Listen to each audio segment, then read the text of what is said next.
कुछ दिन पूर्व मैंने एक वीडियो शेयर किया था अपनी अनुभव को, जो जीवन में मेरे साथ घटनाएं घटती हैं या जो चीज़ें मैं देखता हूँ उससे मैंने शेयर किया था और लोगों ने उसको बहुत पसंद किया।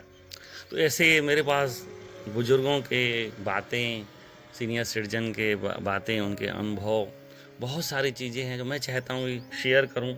हो सकता है किसी न किसी सदस्य को, सीनियर सदस्य को, उसको सुनने के बाद उसकी जीवन में भी बदलाव आए। वास्तविकता है, लगभग 3 महीने 4 महीने पूर्व की एक घटना है। मेरे पास बॉम्बे से एक फ़ोन आता है, अनजान फ़ोन। महेश भाई, मुझे आपके यहाँ रहना है। मेरी उम्र लगभग 75 साल है और मैं बहुत परेशान हूँ। आपके वीडियो देखता रहता हूँ, आपके ग्रुप में जुड़ा हुआ हूँ। आज मेरे बेटे ने मुझे घर से निकाल दिया है। मुझे अल्टीमेटम दे दिया कि मेरे घर से निकलो, और घर में उन आने नहीं दे रहा, मेरे धक्के मार के निकाल दिया है। बहुत वो अपनी दुखद बातें बताने लगा, पर मेरी आदत है, मैं एक पक्ष सुनकर कोई डिसीजन नहीं करता। मैंने उसकी बातें सुनी और उसको सिर्फ एक लफ्ज़ बोला कि आप आ जाइए, आपका घर है, चिंता मत करिए। उसको टिकट बनवाने में या जो भी सहयोग था मैंने पूरा किया। यहाँ आया, उसको ऑटो भेज करके अपने यहाँ रिसीव किया और बड़े सम्मान के साथ उसको यहाँ पे हम लोगों ने जगह दी। लेकिन वो शख्स जैसे उतरे, बार बार मेरा बेटा ने मेरे घर से निकाल दिया, मेरा बेटा नालायक, मेरा बेटा ऐसा, मेरा बेटा वैसा। मैंने कहा बाबूजी, जो होता है अच्छे के लिए होता है। अब आप बहुत अच्छी जगह पे आ गए हैं, बिल्कुल चिंता मत कीजिए, आप रहिए। और उसका जो व्यक्ति मेरे पास जो पहुंचने वाला था 75 साल का, उसके पहुंचने से पूर्व ही उसके बेटे का भी मेरे पास फ़ोन आ गया। उसके बेटे ने कहीं से पता लगा लिया कि मेरे पिता यहाँ आ रहे हैं और उसने नंबर वहाँ नेट से सर्च करके मेरे से बात की और उसने बताया कि कुछ परिस्थितियाँ महेश भाई ऐसी बन गई हैं कि मेरे पिता आपके पास आ रहे हैं, उनका ख्याल कीजिएगा। जो भी वो खर्च दे रहे हैं ठीक है, कम दे रहे हैं तो मैं भेज दिया करूँगा। तो वहाँ पे एक बात तो क्लियर हो गई कि बेटा इसका खराब नहीं है, कोई ना कोई दूसरी घटना हो। ठीक है, कुछ समय बीतता गया। उन व्यक्ति के मन में निगेटिव भावना भरी हुई थी अपने पुत्र के प्रति। जो भी मेहमान आते बार बार उसके सामने रोने लगते। मैं कई बार उनको समझाता, डांटता भी, भैया यहाँ नेगेटिव बातें, नकारात्मक बातें मत करिए। ये जगह जो है वास्तव वाली है। आपके जीवन में जो घटनाएं हो रही, कोई ना कोई कारण होगा, उसको छोड़िए, अब तो जीवन को जिए। पर वो सज्जन अपनी आदतों से बाज नहीं, हमेशा उनका रोना लगा रहता है। एक बार उनके पुत्र से मेरी बात हुई तो मैंने समझा भाई आखिर क्या वैसी बात है। तो उन्होंने बताया कि भाई हम 2 भाई हैं और मेरी माता जी भी मेरे पिता के साथ नहीं रहती है।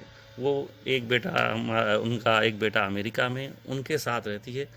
मेरे पिता से अलग हो गई इनके वर्ताव, इनके स्वभाव के कारण। और वो खुद किसी अच्छी जॉब में थी और उनके दूसरे बेटे ने इंटर कास्ट मैरिज की थी, जैसे आजकल हो रही है। अदर कास्ट में कर रहे हैं, अपने जॉब के हिसाब से, अपनी लाइफ के हिसाब से वो डिसीजन लेते हैं।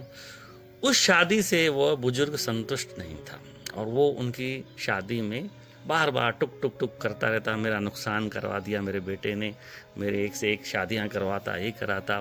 पुराने ज़माने की बातें जो कि आज हमारे हाथ में संभव नहीं है। आज इंटर कास्ट मैरिज, जो पढ़े लिखे बच्चे हैं, लगभग 75% 50% लोग तो इंटर कास्ट ही मैरिज करते हैं और पेरेंट्स उसको स्वीकार करते हैं, भाई ठीक है तुम्हारा जीवन है, तुम जैसे जियो। लेकिन कई बुजुर्ग आज भी हैं, वो चाहते हैं कि हमारी औलाद जो है हमारी संपत्ति है, वो हमारा उसके ऊपर पूरा हक है, हम जैसा चाहेंगे उसको यूज़ करेंगे, उपयोग करेंगे। यही गलती हम लोग कर बैठते हैं। तो मेरा सीनियर सिटीजन से निवेदन है कि अब समय के हिसाब से बदलिए। आपने बच्चे पैदा किए, आपने बच्चों को पढ़ाया, ये आपका फर्ज था। उसके बाद बच्चे आपसे कैसा व्यवहार करेंगे, आपके साथ रहेंगे नहीं रहेंगे, वो परमात्मा पे छोड़ दीजिए। पहली बात तो उनसे उम्मीद मत करिए। चिड़िया जब बच्चे अपने अंडे देती है, मैं बचपन से चिड़िया को देखते आता हूँ, वो अंडे को पालना, उसको बच्चे को बड़ा करना, उसको खिलाना पिलाना, उसके बाद उड़ा देना। उसकी चिंता नहीं करती कि अब वो मेरे के पास आएंगे, मेरी सेवा करेंगे, मैंने उनको पाल के बड़ा किया तो वो मेरा ख्याल करेंगे। अब वो दिन भूल जाइए, अब वो दिन नहीं आएंगे कि बच्चे आपकी सेवा करें।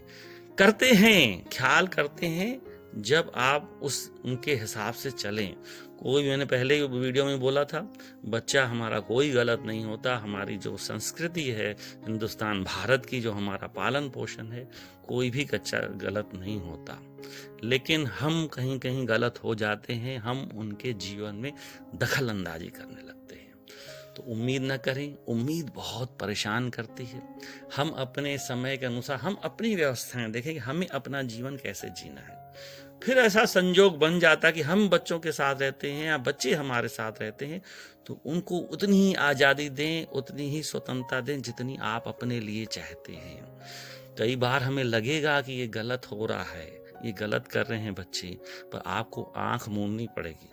अपनी पीठ जो है अपने घर की तरफ, अपना मुख जो है, अपना चेहरा जो है वन की तरफ, वानप्रस्थ आपको जीवन अपने घर में जीना पड़ेगा।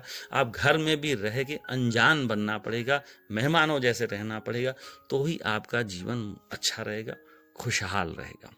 हो सकता है मेरी बातें कहीं गलत लगती हैं, पर मेरा अनुभव है और मुझे ये लगता है, कहीं भी हम लोग जो वीडियो देख करके सोशल मीडिया में या समाचार पढ़ लेते हैं कि कहीं ना कहीं घटनाएं हो रही हैं, सीनियर सिटीजन के साथ उनके बच्चे उनको परेशान कर रहे हैं, उनको उनके घर से निकाल देते हैं। पर मुझे लगता है कहीं ना कहीं गड़बड़ी सीनियर सिटीजन पेरेंट्स की भी होगी। कुछ केसों में हो सकता ना हो, लेकिन अक्सर मुझे ऐसा लगता है ताली तो दोनों हाथ से बजती है, एक हाथ से नहीं बजती है। कहीं ना कहीं कोई समस्या आती होगी, ऐसी परिस्थितियां बन जाती होगी कि बच्चे भी गलत निर्णय लेके अपने पेरेंट्स को परेशान करते होंगे। कई प्रश्न भी आते हैं, महेश भाई अगर ऐसा है तो आज वृद्धाश्रम क्यों बन रहे हैं, इतने ज़्यादा रिटायरमेंट होम क्यों बन रहे हैं? उसका कारण है, जो पहले का हमारा पालन पोषण था, वृद्ध परिवार थे, बड़े परिवार थे, सब लोग हम लोग साथ में रहते थे। लेकिन अब वो बदलाव आ चुका है, बच्चे एक हैं या दो हैं, या किसी के हैं ही नहीं, किसी ने शादी नहीं की। ऐसी स्थितियों में अब ऐसी जगहों की जरूरत पड़ रही है, क्योंकि जीवन बहुत फास्ट हो चुका है, लाइफ बहुत फास्ट हो गई। हमने अपने रिश्तेदार घटा दिए हैं, मामी, मौसी, चाचा, चाची, बुआ, फूफा, ये सब रिश्ते अब घटते जा रहे हैं, क्योंकि बच्चे कम हैं। अब वो उसका असर अब आना शुरू हो गया है, और 10-20 साल में तो और आ जाएगा।